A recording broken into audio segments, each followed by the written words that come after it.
خوش آمدید معزز سامعین، ایک بار پھر ہم حاضر ہوئے ہیں مصنفہ شبیہ زہرا حسینی کاموپوری صاحبہ کے ایک نئے اور دلچسپ افسانے کے ساتھ، جس کا عنوان ہے چھوٹا سا یہ سنسار، جو ان کی کتاب سحر ہونے تک سے ہے۔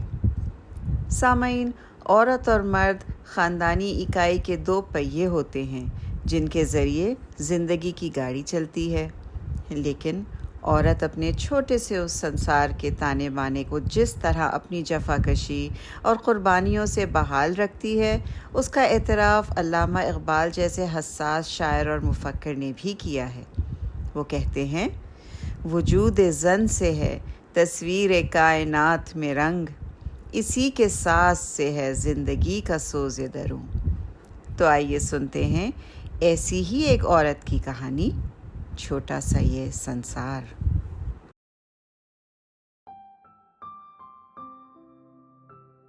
ارے میں آپ ہی سے مخاطب ہوں، اماں کا خط آیا ہے۔ اس کی نظریں بدستور اپنی فائل پر تھی۔ ہوں کیا؟ شہناز کی شادی ہونے والی ہے؟ اچھا۔ اس نے یہ خبر کچھ ایسے سنی جیسے کوئی خاص بات نہ ہو۔ اس کے اس انداز سے دل نواز کے تن بدن میں آگ سی لگ گئی۔ یہ ہوں اور اچھا کیا کیے جا رہے ہیں؟ گھر کو بھی آفس بنا لیا ہے۔ میری بات تو ڈھنگ سے سن لیا کیجئے۔ ہم لوگوں کو شادی میں جانا ہے، اس کے لیے روپیے کی ضرورت ہوگی۔ اس کی آواز میں اب کچھ تیزی سے آ گئی تھی۔ شادی شہناز کی ہو رہی ہے، یہ روپیے کی ضرورت ہمیں کیوں پڑے گی؟ اس نے فائل سے نظریں ہٹاتے ہوئے کہا۔ آپ تو ایسے بھولے بن رہے ہیں جیسے آپ نے کبھی کوئی شادی دیکھی ہی نہیں اور نہ اپنے رسم و رواج سے واقف ہیں۔ میں تو پھر اپنے جہیز کے کپڑوں میں سے کچھ پہن لوں گی، لیکن بچوں کے لیے تو کچھ انتظام کرنا ہوگا۔ شہناز کے لیے میں سونے کی انگوٹھی خریدنا چاہتی ہوں اور دولہا کو سلام کرائی دینا ہوگی۔ اچھا، سرفراز لمبی سوچ میں پڑ گیا۔ میں وعدہ نہیں کر سکتا، لیکن کوشش ضرور کروں گا۔ تمہاری ضرورتوں کو ہی پورا کرنے کے لیے اسکول کے بعد ادھر ادھر سے کام لے آتا ہوں، اور تم مجھے تانا دیتی رہتی ہو کہ گھر کو آفس بنا لیا ہے۔ کیا کہنا ہے آپ کا؟ میری ضرورتوں کو پورا کرتے ہیں؟ ارے اگر ضرورتیں پوری ہو رہی ہوتی تو رونا کاہے کا تھا؟ کچھ یاد ہے ایک بنارسی ساڑی کی خواہش میں نے کب کی تھی اور آج تک ترس رہی ہوں اس کے لیے۔ صبر سے کام لو، جب پیسے ہوں گے تو لا دوں گا۔ جس دن سے شادی کر کے آئی ہوں مجھے ایک دن بھی خوشی نصیب نہیں ہوئی۔ دلہنیں کم از کم 1-2 دن تو گھونگھٹ میں بیٹھتی ہیں۔ میں پہلے ہی دن سے باورچی خانے میں جھونک دی گئی تھی۔ برتن مانجتے اور مسالہ پیستے میرے ہاتھوں کی جو مہندی غائب ہوئی تو آج تک میری زندگی میں رنگ نہ آ سکا۔ کہتے کہتے وہ رو پڑی۔ اماں بستر پر پڑی زندگی کی آخری سانسیں لے رہی تھی۔ تو اور کون سنبھالتا گھر کا کام؟ اس کی آواز میں ترشی تھی۔ گھر سنبھالنے والی لانے کا شوق تھا تو اس کی ضروریات کا سامان بھی مہیا کیا ہوتا۔ 10 سال میں آپ نے مجھے دیا ہی کیا ہے سوائے 7 بچوں کے؟ کبھی ایک چاندی کا چھلا بھی نصیب نہیں ہوا۔ چپ رہو، بکواس بند کرو۔ سرفراز کا پارا بھی اب پوری طرح سے چڑھ چکا تھا۔ ایسے ساری عمر آپ مجھے چپ کراتے رہے ہیں، آخر یہ کہاں کا انصاف ہے؟ میں نے اپنی زندگی وقف کر دی آپ کے گھر کے لیے۔ آپ کے بچوں کو دودھ نہیں پلایا، خون پلایا ہے میں نے اپنا۔ میں کیا تھی اور کیا ہو کر رہ گئی؟ اب چپ ہو جاؤ، میری مجبوری سمجھنے کی کوشش کرو۔ سرفراز نے اپنی آواز میں نرمی پیدا کرتے ہوئے کہا۔ مجھے اتنا بھی حق نہیں کہ میں اپنی بہن کی شادی پر اسے مناسب تحفہ دے سکوں؟ آپا جان بھی تو ہیں، دولہا بھائی ان کی ہر فرمائش پوری کرتے ہیں، کتنا عیش کر رہی ہیں، اور آپ نے تو مجھے اور میرے بچوں کو ہر چیز کے لیے ترسا دیا ہے۔ دل نواز کا دل آج پوری طرح سے بھر آیا تھا۔ میں نے تم کو روکا تو نہیں، یہ حق کی بات کہاں سے آ گئی؟ ساری تنخواہ تمہارے ہاتھ میں دے دیتا ہوں، جتنی چادر ہے اتنے ہی پیر پھیلائے جا سکتے ہیں، اور پھر آپا جان سے مقابلہ بیکار کر رہی ہو۔ ان کے شوہر یونیورسٹی میں ہیڈ کلرک ہیں اور ان کے صرف 3 بچے ہیں۔ میں ایک پرائیویٹ پرائمری اسکول کا معمولی کلرک ہوں اور ہمارے 7 بچے ہیں۔ اس نے اپنی بیوی کو سمجھانے کی کوشش کی، لیکن دل نواز آج کوئی بات سننے کے لیے تیار نہیں تھی۔ برسوں کا پکا ہوا لاوا آج پھوٹ پڑا تھا۔ اس نے صاف لفظوں میں سرفراز پر واضح کر دیا کہ 2 ماہ بعد اس کی بہن کی شادی ہو رہی ہے اور اس میں اس کو باعزت طریقے سے شرکت کرنا ہے۔ 5 سال پہلے جب اس کی بہن مہناز کی شادی ہوئی تھی تو اس کی اپنے میکے میں کس قدر خفت ہوئی تھی اس کو وہ آج تک نہیں بھلا پائی تھی۔ گھر میں اس کی ماں اور بہن بہنوئی کو تو اس کی مجبوری کا علم تھا، لیکن اور رشتہ دار اور دوست احباب کندھا ہلا ہلا کر پوچھ رہے تھے کہ اس نے اپنے بہن کو کیا دیا اور کتنی سلام کرائی دینے والی ہے۔ وہ طرح طرح کے جھوٹ بول کر تھک گئی تھی، اور پھر کتنی شان سے اس کی آپا جان نے سب کے سامنے مہناز کو کانوں کے بندے اور دولہا کو ہاتھ کی گھڑی دی تھی۔ سب کے تحفے دکھائے جا رہے تھے، ایک نمائش سی لگی تھی۔ ایک طرف جہیز سجایا گیا تھا، دل نواز ایک کونے میں شرمندہ دبکی ہوئی بیٹھی تھی، جیسے اس نے کوئی بڑا جرم کیا۔ دراصل ہمارے سماج میں ابھی بھی کچھ ایسے طبقے موجود ہیں جو جہالت کی تاریکی میں رہ جانے کی وجہ سے بے جا رسم و رواج کے غلام بن کر رہ گئے ہیں۔ دل نواز کا تعلق ایک ایسے ہی متوسط گھرانے سے تھا جہاں اگر دولت کی ریل پیل نہیں تھی تو ایسی کمی بھی نہیں تھی کہ ان کو اپنی ضرورتیں مارنی پڑیں۔ سب اپنی جگہ خوش اور مطمئن تھے۔ بھائی کوئی تھا نہیں، صرف 4 بہنیں ہی تھیں۔ شہر کے ایک اچھے علاقے میں باپ کی کپڑے کی دکان تھی جو ان کی آنکھ بند ہوتے ہی ہاتھ سے نکل گئی۔ دل نواز کی بڑی بہن کی شادی تو باپ کی زندگی میں ہی ہو گئی تھی، لیکن 3 چھوٹی لڑکیاں باقی تھیں جو اسکول پڑھ رہی تھیں۔ شوہر کے مرنے کے بعد دل نواز کی ماں نے اپنے مرحوم دیور کے بیٹے راشد کو دکان پر بٹھانا شروع کر دیا۔ ان کا خیال تھا کہ اسی سے دل نواز کی شادی کر دی جائے گی، لیکن راشد کے دل میں شروع ہی سے بے ایمانی آ گئی تھی۔ پہلے تو وہ ہر ماہ نقصان ہی دکھاتا رہا اور دل نواز کی ماں اسی پر اعتبار کرتی رہی۔ جب ان لوگوں کا اندازہ ہوا کہ راشد کی نیت میں کچھ فتور ہے تو انہوں نے حساب لینا شروع کیا۔ بس پھر کیا تھا، ایک دن خاموشی سے وہ گھر چھوڑ کر چلا گیا۔ بعد میں معلوم ہوا کہ اس نے 1 سال پہلے شادی کر لی تھی۔ صرف یہی نہیں، چلتے چلتے اس نے اپنے سالے کی مدد سے دکان کا سارا سامان بھی غائب کرا دیا۔ دل نواز کے گھر والوں کا پھر ایسا زوال آیا کہ اس کی ماں کو کچھ اور تو سوجا نہیں، دل نواز کی پڑھائی چھڑا کر اس کی شادی سرفراز سے کر دی۔ اس وقت اس کی عمر صرف 16 سال تھی۔ سرفراز اس کے گھر کے پاس رہتا تھا اور اس کو دل ہی دل میں بہت پسند کرتا تھا۔ جب ان لوگوں کے حالات اچھے تھے تو اس وقت سرفراز کی ہمت نہیں ہوئی کہ وہ اس کا ہاتھ مانگتا، لیکن جب وقت نے کروٹ لی تو حل خود بخود نکل آیا۔ پہلے سرفراز مدد کے بہانے گھر میں آنے جانے لگا، پھر ایک دن دل نواز کی ماں سے دل کی بات بھی کہہ دی۔ جہیز باپ تیار ہی کر گئے تھے، تعلیم کی اہمیت کسی کو تھی نہیں۔ خاندان میں سب کی یہی رائے ہوئی کہ لڑکیوں سے جلد از جلد سبکدوش ہو جانا ہی عقل مندی ہے۔ شادی کی تیاریاں کیا شروع ہوئیں، دل نواز کے دل میں بھی شہنائیاں بجنے لگی۔ معصوم بچی کو اس وقت اندازہ ہی نہیں ہوا کہ وہ ایک نئے امتحان میں قدم رکھنے جا رہی ہے۔ شادی کے بعد ہزاروں ارمان آنکھوں میں لیے وہ اپنے نئے گھر میں آ گئی۔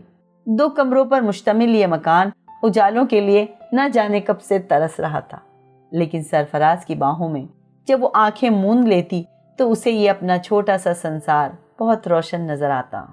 وہ سیدھا دیواروں کی طرف اس کا دھیان ہی نہیں گیا، اور پھر جاتا بھی کیسے، اس کی اپنی دنیا تو بہت حسین تھی۔ سرفراز کی آمدنی کا ایک بڑا حصہ اس کی ماں کے علاج میں صرف ہو جاتا۔ شادی کے 6 ماہ بعد ان کا انتقال ہوا تو دوسرے مراحل دامنگیر ہو گئے۔ شاہین کی آمد کے پورے 1 سال بعد ایک دوسری بیٹی وارد ہو گئی۔ فریدہ کی پیدائش کے بعد ان کی حالات اور خراب ہونے لگے، لیکن بچوں کی تعداد میں اضافہ ہوتا گیا اور آمدنی جوں کے تو رہی۔ کچھ سال تک دل نواز ہنستی کھیلتی ان خاردار پگ ڈنڈیوں پر چلتی رہی، یا یوں کہیے کہ سرفراز اس کے حسن میں کھو کر اس پر محبت کے ایسے رنگین پھول نچھاور کرتا تھا کہ اسے اپنے پاؤں میں چبھتے ہوئے کانٹوں کا احساس ہی نہ ہو پاتا تھا۔ وقت گزرتا رہا، دل نواز کی صحت گرتی گئی، پھر نہ وہ حسن باقی رہا اور نہ وہ کشش۔ عمر کے ساتھ الہڑپن بھی ایک دن ختم ہونا ہی تھا۔ زندگی کی حقیقتیں منہ چڑھانے لگی۔ ضروریات زندگی نے دونوں کے مزاج میں ایسی جھنجھلاہٹ پیدا کر دی کہ محبت کی آگ رفتہ رفتہ ٹھنڈی سی ہونے لگی۔ سرفراز چاہتے ہوئے بھی اپنی ذمہ داریوں کو نبھانے سے قاصر تھا۔ دل نواز کی قوت برداشت بھی کم ہوتی گئی اور پھر ان کی خوشیوں پر غربت کی ایسی گرد بیٹھی کہ دل نواز کو احساس ہونے لگا کہ شادی کے بعد اسے ایک دن بھی سکھ کا نصیب نہ ہوا۔ لڑائی جھگڑا چیخ پکار ایک معمول سا بن گیا۔ اکثر وہ چیخ چیخ کر گھر سر پر اٹھا لیتی، سرفراز کو سخت و سست باتیں سناتی اور پھر جب سرفراز بھی برابر سے وار کرتے تو روحاسی ہو کر گھنٹوں اپنی قسمت کو کوستی۔ کمسین بچے دبک کر ایک کونے میں سمٹ جاتے، لیکن اگر غلطی سے کوئی اس وقت سامنے آ جاتا تو اس کے قہر کا شکار بن جاتا۔ لیکن واہ رے ممتا، جب وہ بچہ روتے روتے سو جاتا تو اس کے سرہانے بیٹھ کر اس کو پچکارتی اور آنسو بہاتی۔ صبح کا وقت تھا اور سرفراز آفس جانے کی تیاری کر رہا تھا۔ بچوں کو اسکول بھیج کر دل نواز اس کے لیے ناشتہ لے آئی۔ تم نے ناشتہ کیا؟ اس نے ایک بڑا سا نوالا نگلتے ہوئے پوچھا۔ دل نواز خاموش رہی۔ تم اپنا ناشتہ یہیں لے آؤ۔ سرفراز نے اپنی پلیٹ میز پر رکھ دی۔ میں تمہارے ساتھ ہی کھاؤں گا۔ شاہین بتا رہی تھی کہ تم گھر کے کام میں اس قدر جٹ جاتی ہو کہ ناشتہ کرنے کا خیال ہی نہیں رہتا۔ آپ اپنا ناشتہ ختم کیجیے، میری چائے ٹھنڈی ہو جائے گی، مجھے یہ ختم کر لینے دیجیے۔ اچھا، ناشتہ کر لینا، اس نے روٹی کا آخری نوالا منہ میں رکھتے ہوئے کہا۔ بچوں کو اسکول آدھی آدھی روٹی کھلا کر بھیجا ہے، آٹا ختم ہو گیا ہے، آفس جانے سے پہلے اس کا انتظام کر دیجیے۔ تو پھر تم نے مجھے پوری روٹی کیوں دے دی؟ اپنے لیے کچھ نہیں رکھا؟ اب دوپہر کا سوچئے، بچے آتے ہی کھانا مانگیں گے۔ دل نواز کی آواز میں جھلاہٹ تھی۔ اب تو میں آفس جا رہا ہوں، مہینے کا آخر ہے، میرے پاس تو کچھ بھی نہیں ہے۔ تمہارے پاس کچھ روپیے پڑے ہوں تو ہاں، آپ نے میرے پاس بہت روپیہ جمع کروا دیا ہے، ایسے بھولے نہ بنا کیجیے۔ دل نواز اس کا جملہ پورا کرنے سے پہلے بول پڑی۔ ہر وقت لڑنے پر آمادہ رہتی ہو، اس لیے میں زیادہ وقت باہر ہی گزارتا ہوں۔ لڑوں نہیں تو کیا کروں؟ آپ تو اپنی جان بچا کر وقت باہر گزار لیتے ہیں، بچے میری جان کھاتے ہیں۔ آٹا بغیر لائے آفس نہ جائیے گا۔ اس کی آواز میں بدستور ترشی تھی۔ دیکھو، عقل کے ناخن لو، بیجا ضد نہ کرو، میرے پاس ٹکا بھی نہیں ہے، مجھے آفس جانے میں دیر ہو رہی ہے، تم جو انتظام کر سکو کر لو۔ سرفراز نے اپنا بیگ سنبھالتے ہوئے کہا۔ آٹا لائیے پہلے، آپ کو گھر کی خبر کیوں نہیں رہتی؟ 3 دن سے کامران کو پیچس ہو رہی ہے، رات بھر مجھے جگاتا ہے، 3 رات سے مسلسل جاگ رہی ہوں۔ شاہین کی فیس بھی چڑھ گئی ہے، روز اسکول میں سزا ملتی ہے۔ فریدہ کا پھوڑا کسی طرح ٹھیک نہیں ہو رہا ہے، لیکن آپ سے کوئی مطلب نہیں، بس بچے پیدا کر کے آپ تو سبکدوش ہو گئے، ساری مصیبتیں اٹھانے میں ہی رہ گئی ہوں، اور آپ لاٹ صاحب کی طرح گھر سے آفس، آفس سے گھر کے چکر لگا کر خوش ہیں۔ کھانا پکانا میرا کام ہے، آٹے چاول کا انتظام آپ کو کرنا ہے۔ وہ غصے میں چیختی چلی گئی۔ دل نواز کا غصہ بجا ہے، گھر کے تانے بانے جوڑنے میں قربانیاں بھی اسی کو دینی پڑتی ہیں۔ آج بھی سب کو کھلا کر خود خالی پیٹ ہے۔ احساس جرم نے اسے دل نواز کی کڑوی کسیلی باتوں کو خاموشی سے سننے پر مجبور کر دیا۔ خاموشی سے بیگ اٹھا کر وہ باہر کا رخ کر ہی رہا تھا کہ دل نواز بھوکی شیرنی کی طرح اس کا راستہ روک کر کھڑی ہو گئی۔ ہٹ جاؤ راستے سے، ضبط کی بھی کوئی حد ہوتی ہے، کہتے ہوئے سرفراز نے اسے دھکا دے کر اپنا راستہ صاف کر لیا اور دل نواز روتی رہ گئی۔ شام میں جب سرفراز آفس سے واپس آئے تو دل نواز نے اس سے بات نہیں کی۔ وہ خاموش ایک پلنگ پر جا کر لیٹ گیا۔ بھوک تو اس کو بھی زور سے لگ رہی تھی۔ تھوڑی دیر میں فریدہ ایک پلیٹ میں 4 روٹیاں اور آلو کی بھجیا لے کر باپ کے سامنے آ کر کھڑی ہو گئی۔ ابا، کھانا کھا لیجئے، اس نے کھانا پلنگ پر رکھتے ہوئے کہا۔ تم لوگوں نے دوپہر میں کھانا کھایا تھا؟ اس نے بہت آہستے سے پوچھا۔ جی۔ تمہاری امی تو کہہ رہی تھی کہ آٹا ختم ہو گیا ہے۔ ہاں، امی پڑوس سے قرض لائی تھی، وہ آنٹی جو اسکول میں پڑھاتی ہیں، اس نے وضاحت کی۔ امی نے کھانا کھایا؟ بڑے بڑے لقمے لیتے ہوئے اس نے رازداری سے پوچھا۔ معلوم نہیں، باجی نے پوچھا تھا تو ان کو ڈانٹ پڑ گئی، اس نے کچھ ایسے انداز سے کہا کہ سرفراز مسکرائے بغیر نہ رہ سکا۔ شام کے لیے آٹا ہے؟ اس نے ڈرتے ڈرتے پوچھا۔ آنٹی نے 5 کلو آٹا دیا تھا، لیکن امی کہہ رہی تھی ترکاری نہیں ہے، فریدہ نے کہا، اور سرفراز کو محسوس ہوا جیسے بم کا ایک نیا گولا پھر پھٹنے والا ہے۔ اور اسی درمیان کامران نے باپ کو ہلا ہلا کر کہنا شروع کیا، پاپا، امی کہہ رہی ہیں شام کے لیے ترکاری لا دیجیے، کہو آنٹی سے کچھ روپیہ قرض لے لیں، تنخواہ ملنے پر ادا کر دیں گے، سرفراز نے جواب دیا۔ میں آپ کے لیے در در بھیک نہیں مانگتی پھروں گی، دل نواز نے اس کے قریب آتے ہوئے کہا۔ ارے بھیک اور قرض میں فرق ہوتا ہے، ہم واپس کر دیں گے، سرفراز نے نرمی سے کہا۔ تو آپ ہی مانگ لائیے قرض، اس نے بے رخی سے جواب دیا۔ ابھی جن سے لیا ہے میں نے ان کو ادا نہیں کر پایا ہوں، اب کس سے مانگوں؟ اس سے مجھے مطلب نہیں، میرا کام پکانا ہے سو میں کروں گی۔ تم پھر صبح کی طرح جھگڑا کرنا چاہتی ہو، تم بالکل بدل گئی ہو، ایسی بدمزاج تو نہیں تھی پہلے، اس نے بات کو رفع دفع کرنا چاہا۔ بدمزاج آپ نے مجھے بنایا ہے، میں جھگڑا نہیں کروں گی، آپ ترکاری لا دیجئے، ذرا سی دال تھی وہ میں نے چڑھا دی ہے، مگر وہ بس چھٹانک بھر ہے۔ دل نواز نے بھی اپنی آواز میں نرمی پیدا کرنے کی کوشش کی۔ تو بس اسی میں کام چلا لو اس وقت، سرفراز نے کروٹ بدلتے ہوئے کہا۔ کیا حکم دیا ہے؟ اسی میں کام چلا لو، چھٹانک بھر دال کون کون کھائے گا؟ آتے ہی کھانا مل گیا تو بلا وجہ کے حکم صادر کرنے لگے۔ صبر کے سارے بندھن پھر ایک ایک کر کے ٹوٹنے لگے۔ تو پھر جو جی چاہے کرو اور آپ کچھ نہ کریں۔ ارے جب آپ ذمہ داری نہیں اٹھا سکتے تو شادی کیوں کی تھی اور کیا سوچ کر ساتھ ساتھ بچے پیدا کیے تھے؟ میں تو کم سن تھی، کم عقل تھی اور زیادہ پڑھی لکھی بھی نہیں ہوں، آپ تو سمجھدار تھے۔ آپ نے کبھی یہ نہیں سوچا کہ اتنی قلیل آمدنی میں ان سب کی ضرورتیں کیسے پوری ہوں گی؟ غریب بیجا بھگت رہے ہیں ہمارے ساتھ۔ میں تو اس گھڑی کو کوستی ہوں جب میں دلہن بن کر اس گھر میں اتری تھی۔ چیختے چیختے اس کی آواز حلق میں پھنسنے لگی۔ شادی اور بچوں کا تانا ہر وقت نہ دیا کرو، نہ کی ہوتی مجھ سے شادی، میں نے گردن پر تمہارے پستول تو نہیں رکھی تھی، سرفراز نے صفائی پیش کی۔ تو کیا بھاگ کر آئی تھی آپ کے پاس؟ میں نے خوشامد کی تھی آپ سے، دیوانے تو ہوئے جا رہے تھے، روز اماں کا بیٹھ کر سر کھاتے تھے، ورنہ اماں آپ جیسے کنگال کے ساتھ مجھے نہ باندھتی۔ آئینے میں منہ دیکھ کر میں اپنے آپ کو خود نہیں پہچان پاتی، کہتے کہتے وہ رونے لگی۔ اچھا اب چپ رہو، سارے محلے میں آواز جاتی ہوگی، سرفراز نے بھی آواز میں ترشی پیدا کی۔ کچھ کسی سے چھپا نہیں، اور پھر میں تو چاہتی ہوں سب کو خبر ہو کہ کیسے نکمے مرد سے میرا پالا پڑا ہے۔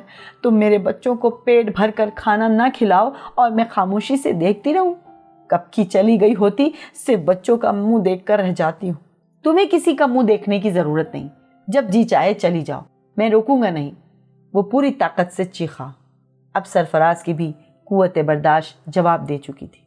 ہاں ہاں چلی جاؤں گی، ابھی ابھی چلی جاؤں گی، رات میں ہی گاڑی جاتی ہے جونپور، میرا دم گھٹنے لگا ہے اس چار دیواری میں۔ بالکل صحیح فیصلہ کر رہی ہوں، فوراً چلی جاؤ، اس نے دیوڑی کی طرف اشارہ کرتے ہوئے کہا۔ اب میں واپس نہیں آؤں گی، صبر کر لوں گی آپ کو اور ان کمبخت بچوں کو۔ دل نواز نے روتے ہوئے برقع اوڑھنا شروع کر دیا۔ کچھ بچے رو رہے تھے، کچھ دم بخود ساکت کھڑے تھے۔ امی کہاں جا رہی ہیں؟ اس کی 4 سالہ بچی نوشابہ نے اس کا برقع پکڑ لیا۔ جہنم میں، اس نے جھٹکے سے اس کو علیحدہ کرتے ہوئے کہا۔ جہنم میں کیوں؟ اب تو تم جنت میں جا رہی ہو، اس جہنم کو چھوڑ کر اب اسی جنت میں رہنا، واپس نہ آنا، سرفراز نے ننھے خورشید کو پکڑتے ہوئے کہا، جو فریدہ کی گرفت سے نکل کر ماں کی طرف دوڑ رہا تھا۔ اب میں سب کو صبر کر لوں گی، قدم نہیں رکھوں گی اس دہلیز پر، کہتے ہوئے وہ دیہڑی کی طرف مڑ گئی۔ امی امی دال جل رہی ہے، اندر سے شاہین کی آواز آئی۔ ارے اس میں جلدی سے پانی ڈال دو، چیختی ہوئی دل نواز غیر ارادی طور پر باورچی خانے کی طرف دوڑی، اور سرفراز نے دیکھا وہ پھر اسی پرانے پٹرے پر بیٹھی دال گھونٹ رہی تھی، اور اس کے چھوٹے چھوٹے بچے اس کے چاروں طرف جمع تھے۔ تو سامعین، یہ تھا مصنفہ شبیہ زہرا حسینی کاموپوری صاحبہ کا افسانہ چھوٹا سا یہ سنسار۔ امید ہے آپ کو پسند آیا ہوگا۔ اسے لائک اور شیئر ضرور کیجیے گا، اور ہمارے چینل کو سبسکرائب کرنا نہ بھولیے گا۔ انشاءاللہ دوبارہ جلد حاضر ہوں گے ایک نئے اور دلچسپ افسانے کے ساتھ۔ تب تک کے لیے خدا نگہدار۔